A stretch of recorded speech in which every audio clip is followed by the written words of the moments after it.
بلاول بھٹو زرداری صاحب کو خطاب کی دعوت دیتا ہوں۔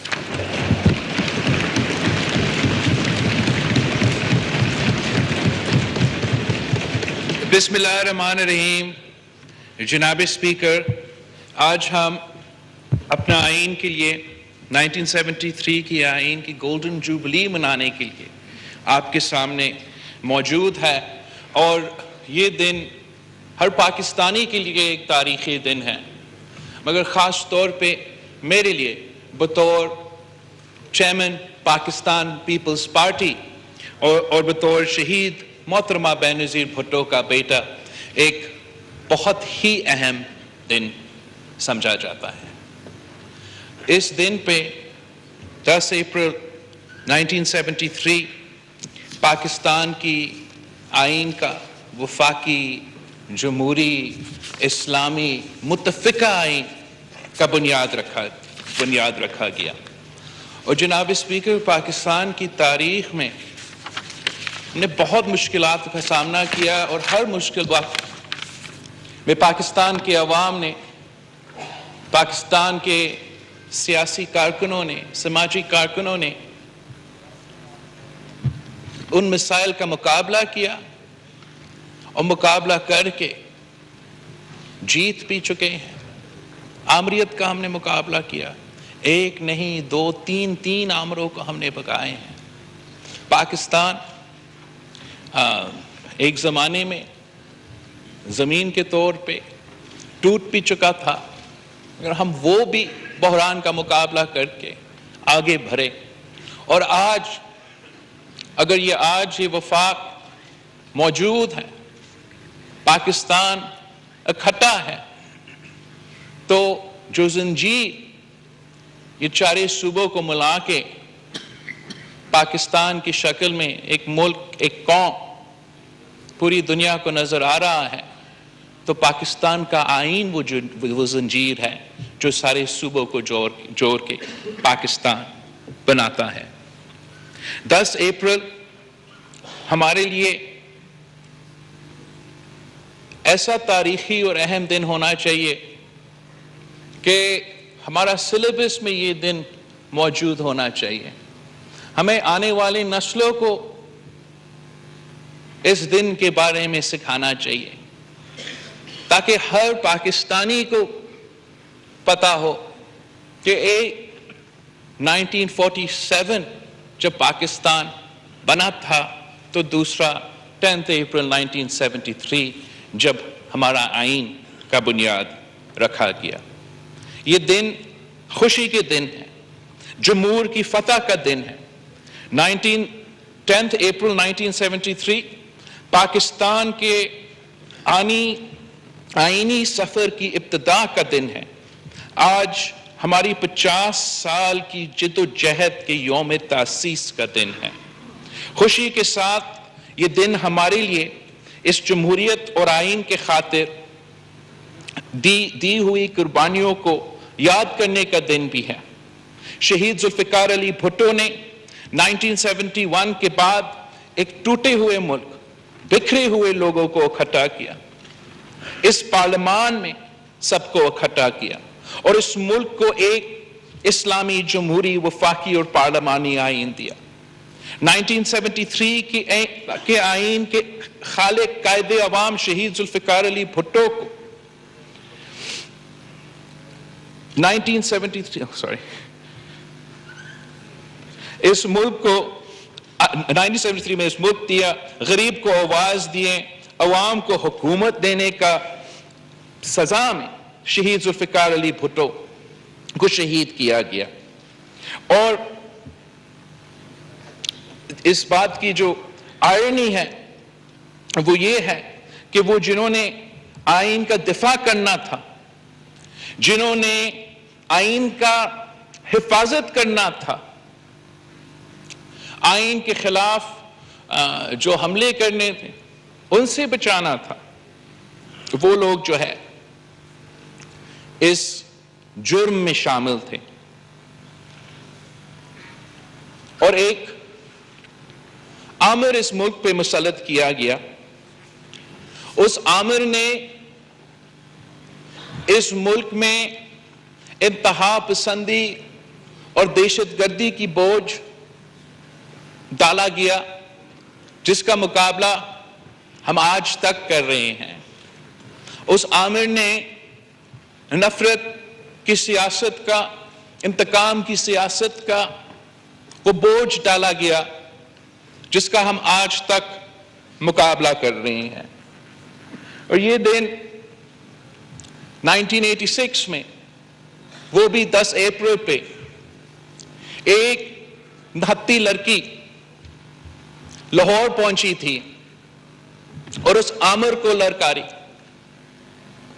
اس عامر کے خلاف کھڑا ہوئی اور پورے پاکستان اس نہتی لڑکی کے ساتھ شانہ بشانہ کھڑی رہی.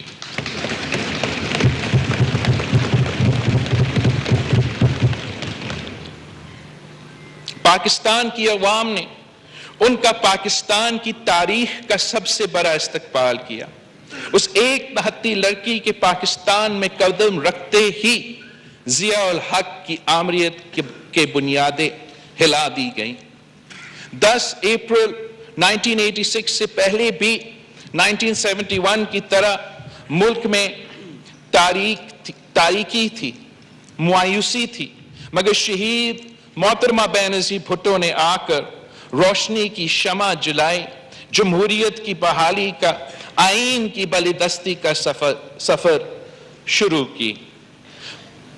یہ سفر، یہ جدوجہد چلتی رہی اور شہید محترمہ بینظیر بھٹو نے بھی اپنی زندگی میں 1973 کی آئین کا بحالی کے لیے 30 سال جدوجہد لڑتی رہی. ہمارا منشور تھا، ہمارا فلسفہ تھا، لیکن ایک جو بنیادی نقطہ ہوتا تھا کہ 1973 کی آئین کو بحال کرو. اور افسوس کے ساتھ عامر جنرل ضیاء الحق کے بعد ایک اور عامر آیا، جنرل پرویز مشرف، اور اس نے جو بیج بوئے ان کے نتیجے میں آج بھی ہم انتہا پسندی اور دہشت گردی کا مقابلہ کر رہے ہیں. آج بھی اسی قسم کا جو نفرت کی سیاست، نفرت اور تقسیم کی سیاست کا مقابلہ کر رہے ہیں. وہ جو جعلی سیاستدان جو ہر عامر کھڑا کر دیتے ہیں، تو اس آمریت نے بھی کچھ جعلی سیاستدان، کچھ کٹ پتلیاں کھڑے کیے. اور آج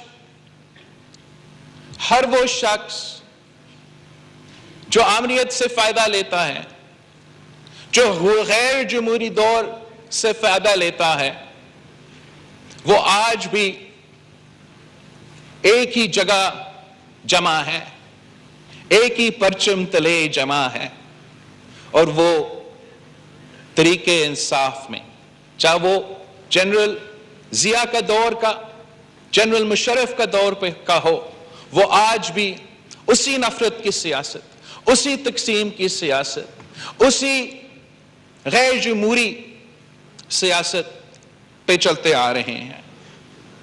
اور جب 2006 نے پاکستان پیپلز پارٹی اور پاکستان مسلم لیگ کی قیادت شہید محترمہ بینظیر بھٹو اور میاں محمد نواز شریف نے ایک چارٹر آف ڈیموکریسی بھی دستخط کیا کہ ہم اپنے منشور پہ الیکشن لڑیں گے، ہم اپنے جماعتیں کے قیادت سنبھالیں گے، ہم ایک دوسرے کی مخالفت کریں گے، مگر الیکشنز میں مخالفت کریں گے.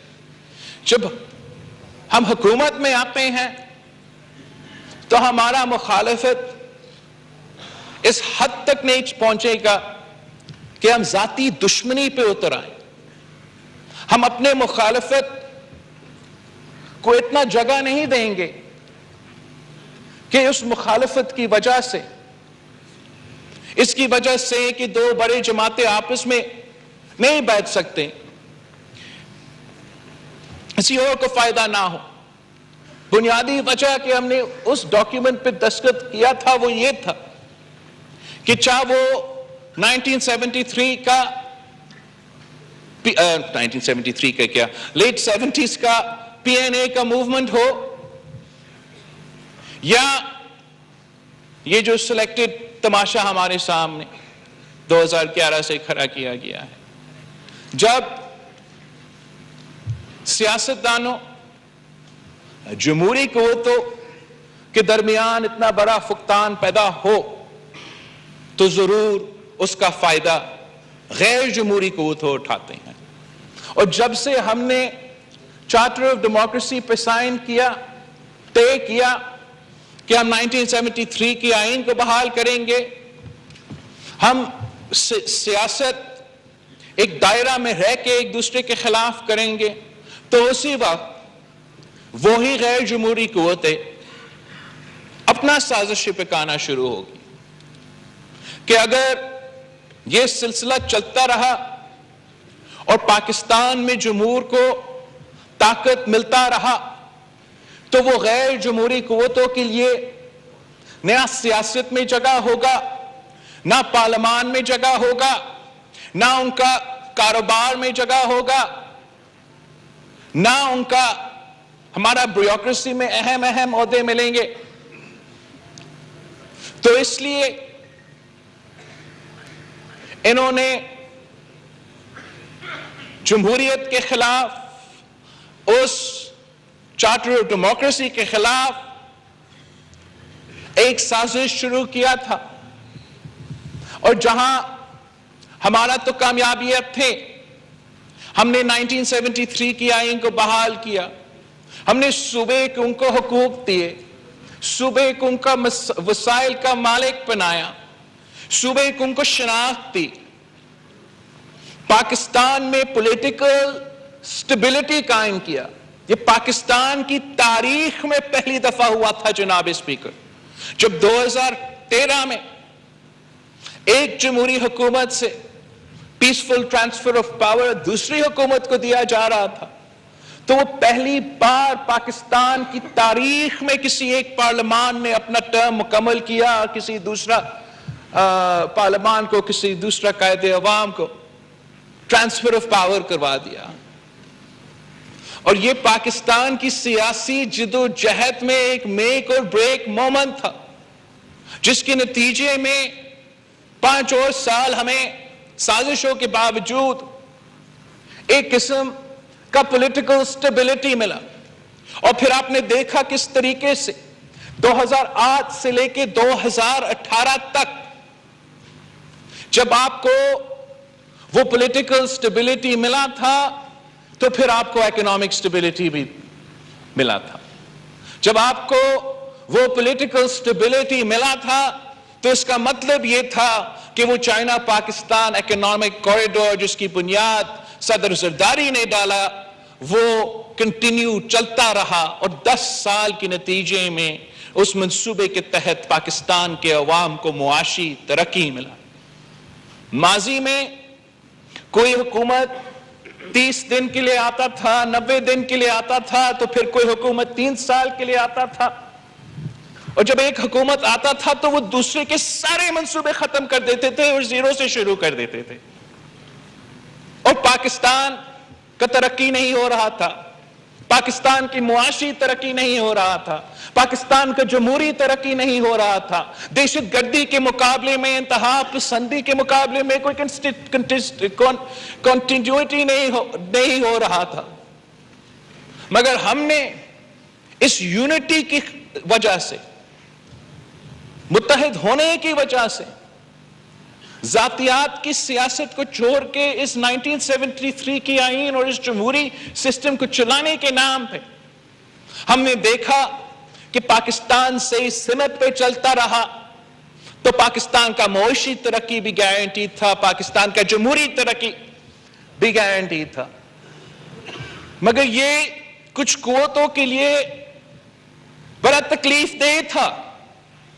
جیسے ہم نے 30 سال جمہوریت کے لیے جد و جہد کیا، تو ویسے ہی کچھ قوتیں ایسے ہیں جو 30 سال جمہوریت کے خلاف سازشیں پکار رہے تھے.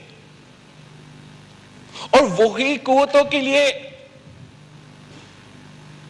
یہ برداشت سے باہر تھا کہ پاکستان ایک 1973 کے آئین کے تحت ایک جمہوری ملک بنے. ان سے یہ ہضم نہیں ہو رہا تھا کہ ایک وزیر اعظم کے بعد دوسرے وزیر اعظم کے بعد ایک تیسرا وزیر اعظم اس کرسی پہ بیٹھ رہا تھا. پیسفل ٹرانسفر آف پاور ہو رہا تھا. تو ان کا ہمارا کامیابیہ کا جواب میں، جیسے میں نے پچھلی تقریر میں کہا، ایک فرینکنسٹائن مانسٹر ہم پہ مسلط کیا گیا. ایک سلیکٹڈ راج اس ملک میں قائم کیا گیا اور اس کا مقصد صرف یہ نہیں تھا کہ ایک کٹ پتلی کو اس کرسی پہ بٹھانا تھا. اس کا مقصد یہ تھا کہ جو بھی آپ نے وہ 10 سالہ پیریڈ میں پاکستان کی سیاست کے لیے، پاکستان کی ترقی کے لیے کامیابیاں حاصل کی، ان کو ریورس کرنا ان کا مقصد تھا. ان کا مقصد یہ صرف نہیں تھا کہ ایک سلیکٹڈ وزیر اعظم کو اس کرسی پہ بٹھانا تھا، مگر ان کا مقصد یہ تھا کہ 1973 کا کانسٹیٹیوشن کو، جو کہ وہ ان سے ہضم نہیں ہو رہا تھا، اس کو بھی ریورس کرنا تھا. ان کا مقصد یہ تھا کہ وہ 1973 کانسٹیٹیوشن جس نے اس ملک کو بنگلہ دیش کی جنگ کے بعد اکٹھا رکھا تھا، اسی 1973 کانسٹیٹیوشن کو ریورس کر کے، اسی 18ویں ترمیم کو ریورس کر کے، اسی NFC ایوارڈ کو ریورس کر کے، صوبوں کے حقوق کو سلب کر کے ایک بار پھر اس ملک میں 1 یونٹ قائم کرنا تھا. جناب اسپیکر، یہ پاکستان کے عوام اس لیے کہ آپ کامیاب تھے، اس لیے کہ ہم کامیاب تھے، تو پاکستان کے عوام نے یہ نائٹ میئر سیناریو نہیں دیکھا. مگر آپ نے وہ جو 10 سالہ پلان تھا، جو ڈاکٹرین تھا، آپ نے 3 سال میں وہ پلان کو، وہ سازش کو ناکام بنایا. اور کیسے ناکام بنایا جناب اسپیکر؟ وہ بھی 10 اپریل 2022 کو. جناب اسپیکر، ہم نے ان کا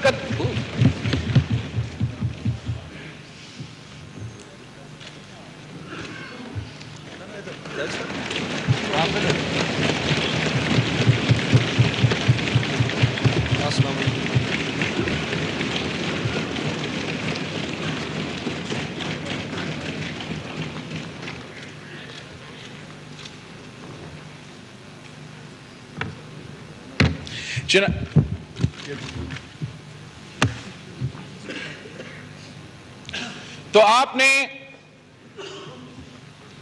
پاکستان کی تاریخ میں پہلی بار عدالت کو استعمال نہیں کیا، اسٹیبلشمنٹ کو استعمال نہیں کیا، کسی غیر جمہوری قوتوں کو کندھے پہ کو استعمال نہیں کیا. اپنے تاریخ کے پہلی بار جمہوری ہتھیار استعمال کر کے، عدم اعتماد کا ہتھیار استعمال کر کے اس سلیکٹڈ کو، اس نالائق کو، اس مسلط کیا گیا وزیر اعظم کو گھر بھیج دیا. اور پاکستان میں جو بحران اس سلیکٹڈ وزیر اعظم نے شروع کیا، چاہے وہ ہمارا معاشی بحران ہو، چاہے وہ ہمارا سیکیورٹی بحران ہو، چاہے وہ ہمارا آئینی اور جمہوری بحران ہو، اس ملک کے تمام سیاسی جماعتیں نے مل کے اس حکومت کا ذمہ داری سونپی ہے تاکہ ہمارا سیاسی نظریہ اپنی جگہ، ہمارا اپنے منشور اپنی جگہ، کہ ہم یونٹی کے ساتھ اس ملک کے مسائل کا حل نکال سکیں. اس ملک کے عوام کو ریلیف دلوا سکیں. مگر جہاں ہمارا محنت جاری رہا وہ سازشیں بھی چلتے رہے ہیں جناب اسپیکر. وہ سازشیں 1 سال سے اس ملک کے سامنے چلتے رہے، اور اس لیے کہ ہمارا وزیر اعظم ایک شریف آدمی ہے تو ہم یہ جو سازشیں ہیں وہ برداشت کرتے رہیں، ملک کی خاطر، ادارے کی خاطر، سسٹم کی خاطر. مگر جناب اسپیکر اس گولڈن جوبلی پہ بہت ضروری ہے کہ میں اس ہاؤس کی ریکارڈ پہ وہ سازش لے کر آئیں. اس لیے اگر آپ نے ایک سلیکٹڈ وزیر اعظم کو خدا حافظ کہہ دیا تو اس کا یہ نہیں مطلب کہ وہ سازش ختم ہوا، وہ ڈاکٹرن ختم ہوا. آج تک ہر ادارے میں وہ لوگ موجود ہیں جو اس یونٹی، اس جمہوری سفر، اس کے خلاف ہے. وہ نہ صرف نظریاتی اور سیاسی طور پہ اس اتحاد کے خلاف ہے، اس کانسٹیٹیوشن کے خلاف ہے، مگر اپنی ذاتی فائدہ کی وجہ سے یہ نہیں چاہتے کہ یہ جمہوری ایکسپیریمنٹ کامیاب ہو. وہ نہیں چاہتے ہیں کہ ہمارا اتحاد کامیاب رہے. وہ چاہتے ہیں کہ جتنا بھی جلدی اور جتنا بھی جلدی ممکن ہو اسی سلیکٹڈ نالائق کو ایک بار پھر مسلط کیا جائے. وہ چاہتے ہیں کہ جہاں سے ہم نے مل کے اس تباہی کا کہانی روکا تھا وہیں سے وہ پھر سے شروع کرے. وہ اسی ڈاکٹرن کے تحت کام کرتے رہے. وہ اس ہاؤس کو انڈرمائن کرے، اس آئین کو انڈرمائن کرے، وہ صوبے کے حقوق کو سلب کرے، 18ویں ترمیم کو ختم کرے، 1 یونٹ قائم کرے اور سلیکٹڈ راج ایک بار پھر اس ملک میں موجود ہو. جناب اسپیکر پچھلے 3 سال تو ایک اس سازش کا حصہ تو ہمارا سامنے تھا اور اس کا ہم بلا بڑا بھی کہتا تھا، مگر جو مین کیریکٹرز تھے وہ شاید ملک اور عوام کے سامنے اس طریقے سے نظر نہیں آئے. جناب اسپیکر پلان کیا تھا جو آپ نے روکا، جو آپ سب نے روکا؟ وہ تو 10 سال کا پلان تھا نا، 10 سال کا پلان. اور اس 10 سال کا پلان کو کامیاب کروانے کے لیے کیا صرف ایک عمران خان نیازی موجود؟ کیا صرف ایک سلیکٹڈ وزیر اعظم کا ضرورت تھا یا کوئی اور لوگوں کی ضرورت تھی؟ اگر وہ 10 پلان چلتا اور اس ملک کو ایک 1 پارٹی سٹیٹ میں تبدیل کیا جاتا تو دوسرے ادارے میں بھی جناب اسپیکر مرڈر آف میرٹ نہیں ہونا تھا. اگر اس ہاؤس کو کسی ایک شخص کو ایک پرسنل پراپرٹی کے تحت ہینڈ اوور کیا جا رہا تھا 10 سال کے لیے کہ آپ یہ ڈاکٹرین کو عمل کرو، تو اس ملک میں دوسرے ادارے ہیں. ہمارا اعلیٰ عدلیہ ہے جس کی تاریخ میں ایک ایسے ججز موجود ہیں جنہوں نے ہر آمر کے دور میں ان کی آمریت کو رد کیا، جنہوں نے ہر غیر جمہوری قدم کے خلاف ایک ڈسینٹنگ نوٹ لکھا.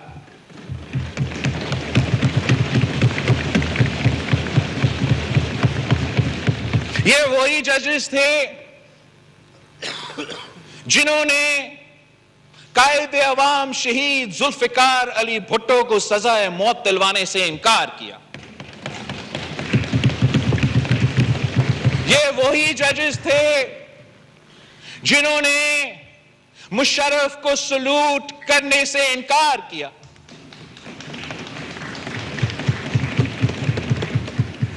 اور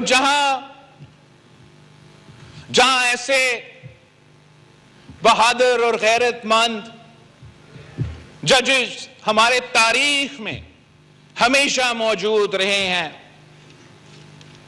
افسوس کے ساتھ ساتھ ایسے بھی ججز ہمارے اعلیٰ عدلیہ میں ٹائم گزارا ہے جو کہ اس آئین جس آئین کا انہوں نے دفاع کرنا تھا، اس آئین کا انہوں نے تحفظ نہیں کیا، جنہوں نے ہر آمر کے ساتھ دیا، ہر وزیر اعظم کے خلاف فیصلہ سنایا. اور جناب اسپیکر، اگر اس ہاؤس کو اس ڈاکٹرن کے تحت کسی ایک آدمی کو دلوانا تھا تو ہمارا جو سپریم کورٹ ہے وہاں بھی کچھ ایسا کوئی سازش پک رہا تھا. وہاں بھی and I hope کہ یہ ایک کلیئر تو کرائے ہوگا، وہاں بھی ایک سازش ہے. اس وقت بڑا زور و شور سے چل رہا تھا کہ کسی نہ کسی طریقے سے اگر کوئی ایسا جج موجود ہو ہمارا اعلیٰ عدلیہ میں جو آئین کے ساتھ دیں گے، 1973 کے آئین کے ساتھ دیں گے، اپنے کام کریں گے. اگر ایسا کوئی جج موجود ہے تو ایک سازش تھا کہ اس کو نکالنا تھا. جناب اسپیکر، ایک وزیر اعظم کو 10 سال چلانا تھا تو کچھ جسٹسز کو بھی ایکسٹینشن دلوانا تھا تاکہ جب آپ کا 10 سال کا ڈاکٹرن چلتا رہا تو ان کو ایک ربر سٹیمپ ملتے رہے. اور وہ لوگ جو اس سازش میں شریک تھے وہ آج بھی ہمارا اعلیٰ عدلیہ میں بیٹھے ہیں، آج بھی ہمارا اعلیٰ عدلیہ میں موجود ہیں. اور جناب اسپیکر، آپ کا کوششوں کی وجہ سے، ایک عدم اعتماد کی وجہ سے، جہاں ایک سلیکٹڈ وزیر اعظم کا پلان کو، سازش کو آپ نے ناکام کروایا، آپ نے وہ سازش بھی ناکام کروایا، ورنہ آج تک وہ کام نے تو ہونا تھا. میں نے تو ایک یہ پارلیمان کا ایک اس ادارہ کا آپ کو بتایا ہے، ایک ہمارا دوسرا آنریبل ادارہ کے بارے میں بتایا ہے، اور ایک اور جگہ ہے جو ادارہ نہیں ہے مگر اس کو ادارہ کہا جاتا ہے، جو ہمارا آنریبل منسٹر ڈیفنس نظر ہی نہیں آتا لیکن ادھر ضرور موجود ہوگا. آنریبل منسٹر ڈیفنس خواجہ آصف صاحب کے نیچے یہ ادارہ آتا ہے. اور یہاں بھی ایک سازش تھا جہاں مرڈر آف میرٹ ہونا تھا، اور میرٹ کو مرڈر کرتے ہوئے کسی کو اس ادارہ پہ بھی اپنے 10 سال پہ مسلط کرنا تھا. تو یہاں ایک سلیکٹڈ وزیر اعظم ہوتا، وہاں ایک سلیکٹڈ چیف جسٹس ہوتا، دوسرا ایک سلیکٹڈ چیف عوامی سٹاف ہوتا، اور پاکستان میں سلیکٹڈ مارشل لا قائم ہوتا. دنیا کو بتاتے کہ ہم جمہور ہیں، ہم جمہوریت ہے، ہم آئینی ملک ہے. لیکن اصل مکمکا یہ تھا، اصل ڈاکٹرن یہ تھا، اور ہم نے سمجھا کہ ہم نے تو عدم اعتماد کر لیا ہے، جمہوریت تو کامیاب ہو گیا ہے، سازش ختم. اس پہ ہم غلط تھے جناب اسپیکر. سازش آج تک چل رہا ہے.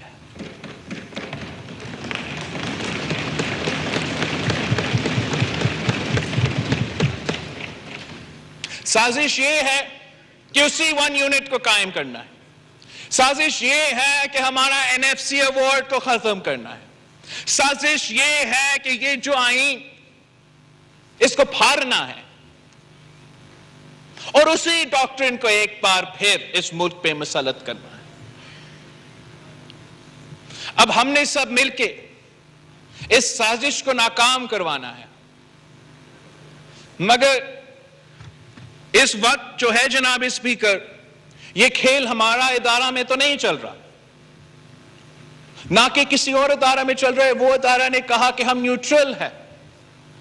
تو جب اسٹیبلشمنٹ نیوٹرل رہا اور پارلیمان ہمارا ہاتھ سے باہر چلا گیا تو ایک ہی جگہ موجود ہے جہاں یہ کھیل ابھی تک جاری ہے. اور اس لیے جناب اسپیکر، اس 10 اپریل پہ، اس 10 اپریل 2023 پہ، ہمارا گولڈن جوبلی کے دن پہ، اس ہاؤس کے فلور سے میں اپیل کرتا ہوں honourable chief justice of Pakistan سے کہ the judiciary of Pakistan stands at a crossroads. یا یہ وہ عدالت ایک ایسا عدالت بن سکتا ہے جو ہر پاکستانی مانے کہ یہ اس آئین کا محافظ ہے. ہمارا عدالت اپنا ہی وقار کو بلند کر سکتے ہیں اگر آنریبل جج صاحبان آپس میں بیٹھیں اور کسی ایک شخص، کسی سیاست کی جو سوچ ہے اس کو الگ رکھ کے،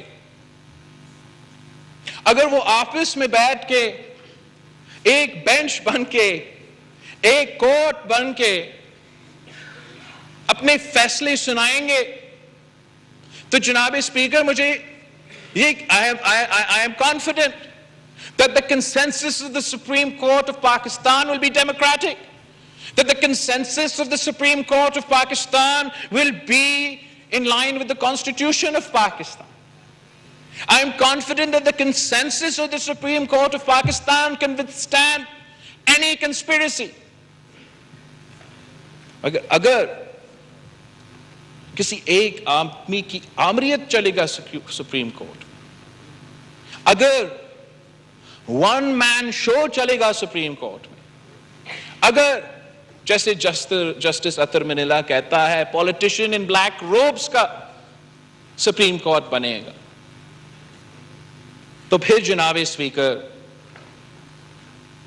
جو ہمارا اعلیٰ عدلیہ ہے، جو ہمارا یہ پارلیمان ہے، جو دوسرے ادارے ہیں، وہ جو آنے والا بحران ہے اس کو نہیں سنبھال سکیں گے.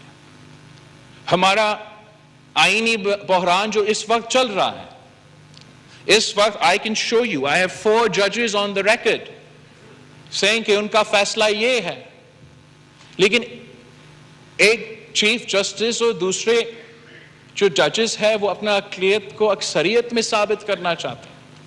وہ پاکستان کے عوام کو کہہ رہے ہیں کہ 2+2 is 3.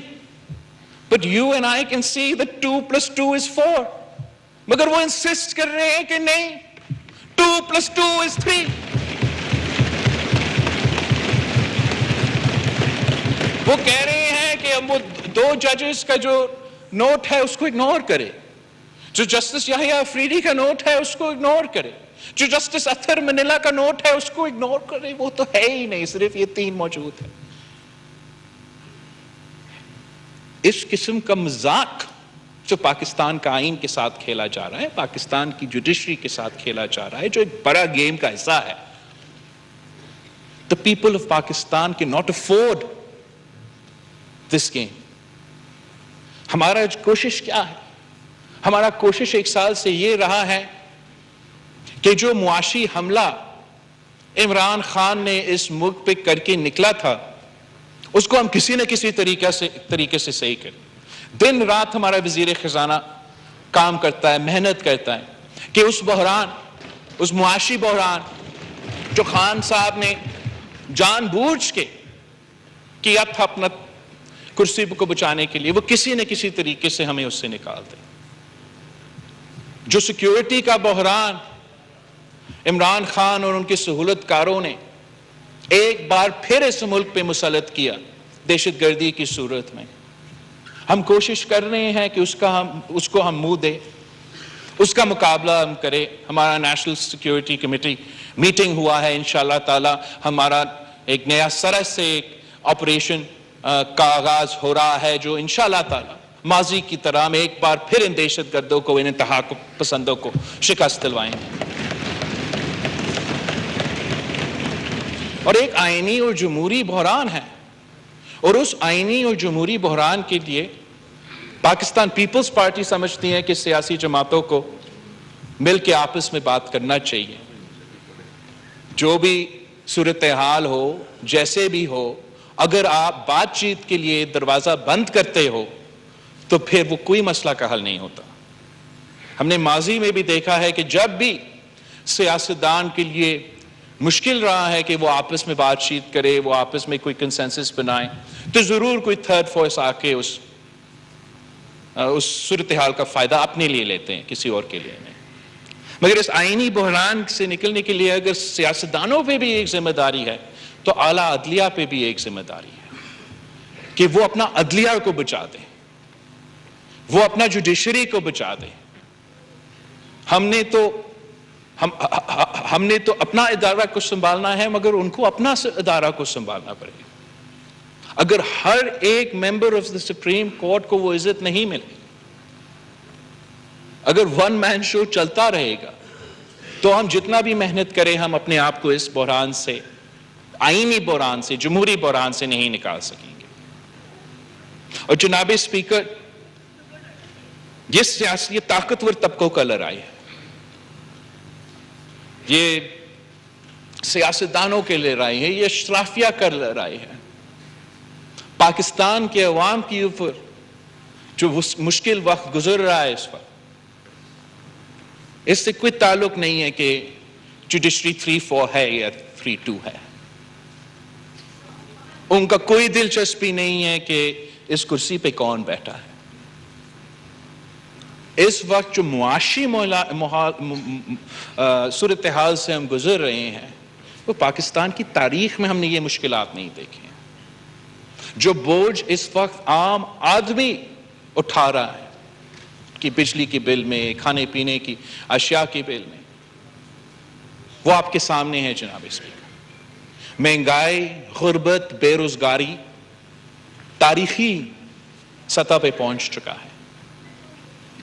پاکستان کا عام شہری کو یہ سوچنا ہے کہ where will they get the next meal؟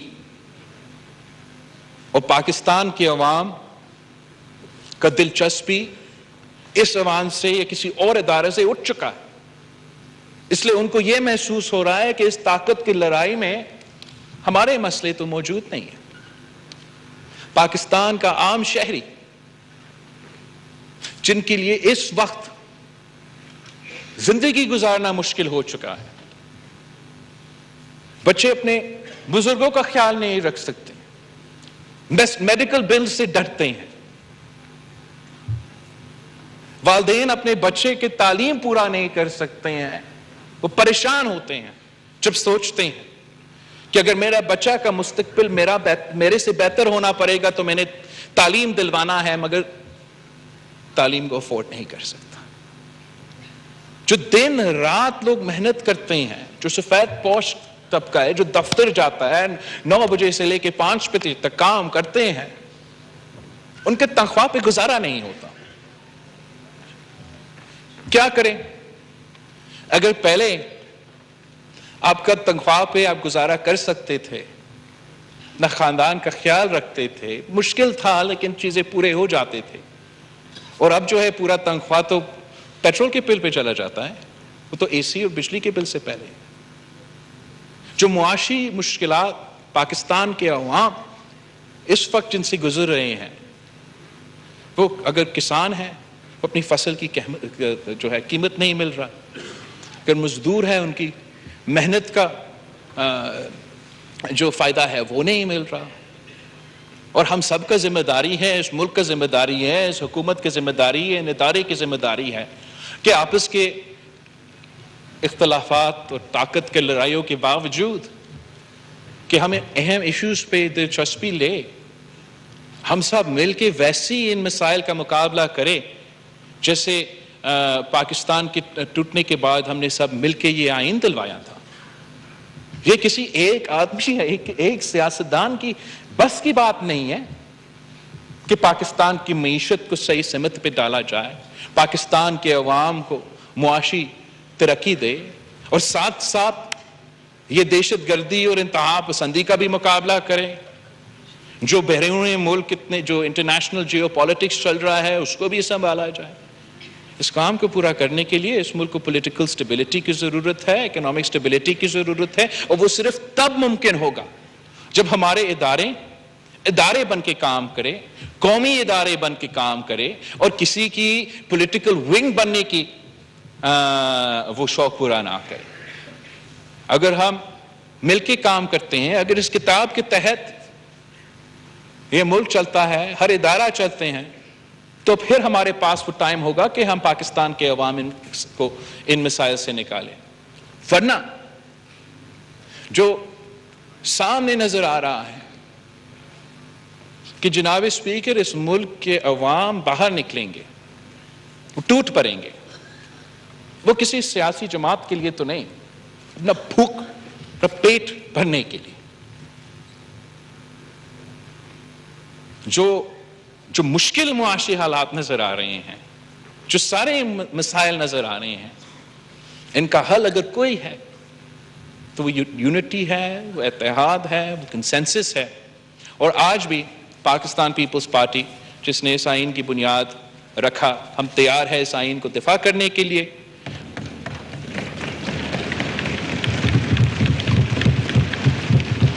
اور دفاع کرنے کے لیے جناب اسپیکر ہر ادارہ کو اپنا دائرہ میں رہ کے کام کرنا پڑے گا۔ میں جانتا ہوں کہ پاکستان کے عوام نے ماضی میں بھی سارے مسائل کا مقابلہ کر کے جیت چکے ہیں، اور آج بھی جو موجودہ مسائل ہیں ہم ان کا بھی مقابلہ کر کے انشاءاللہ تعالی جمہوریت کا وکٹری ہوگا، آئین کا وکٹری ہوگا، اور پچھلے 100 ایئرز بعد جو ہے ہم اپنا 1973 کا کانسٹیٹیوشن کا یوم تاسیس مناتے رہیں گے۔ تھینک یو جناب اسپیکر۔ شکریہ جناب بلاول بھٹو۔